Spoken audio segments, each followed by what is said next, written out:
Hey guys, welcome to more First Impressions. Today we're going to be talking about something that really interested me. A while ago, by a while ago I mean my last video on Friday, I talked about browser games, including one that was Motherload, which is a game that I really enjoy. Now, what's the most interesting about this is the fact that Humble Bundle just recently announced a bundle titled the Nindy Bundle, which includes a bunch of games for the Wii U and 3DS. This bundle is amazing. You pay $10, you get 5 games for both systems, with even more coming out, which is over 10 games for 10 bucks. It's an amazing deal if you own a Wii U and 3DS. Now, the thing is, one of the games in this bundle was SteamWorld Dig, which is obviously a successor or just straight up inspired by Motherload, a game that I really love that's based on digging into the earth, finding minerals, and then getting up into the atmosphere again and selling them for more money to buy more upgrades so you can dig even farther.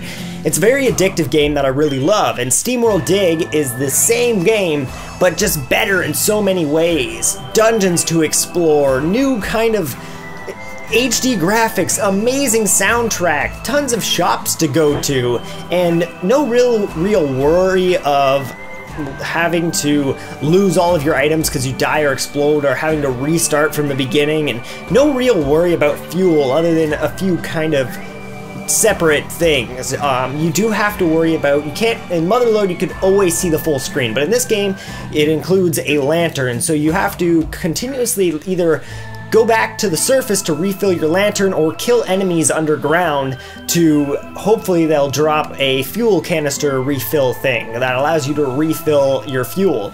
It's a good idea that I really liked, and I also like that if you die, you drop your items in a little baggie, and if you go back to where you died, you can pick them up again, and it makes it so much better than just dying and losing everything that you just dug out. The one thing that I wasn't a huge fan of is the fact that there really isn't much to the game. I beat it fairly quickly, and there wasn't much left over to do. It would have been nice if they included a hard mode afterwards where you can go through, if you die, you do lose all your items when you die, or there's more monsters that do more damage, but I kind of got to the bottom of the world and I fought the boss, and I was a little bit disappointed about how it ended. I really wanted more from the game. I was expecting, when you do beat the game, one of the main characters that you sell your stuff to is basically like, oh, well, we don't know if he's dead or not under there after everything that happens.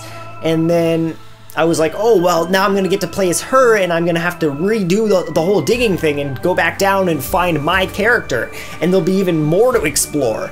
But sadly, that's not what happens. It just goes back to the title screen, and you click play again, and you're just back at the top, and you could go back down and fight the boss again, or just dig for more minerals and try to unlock everything, but at that point there's really no reason to do so.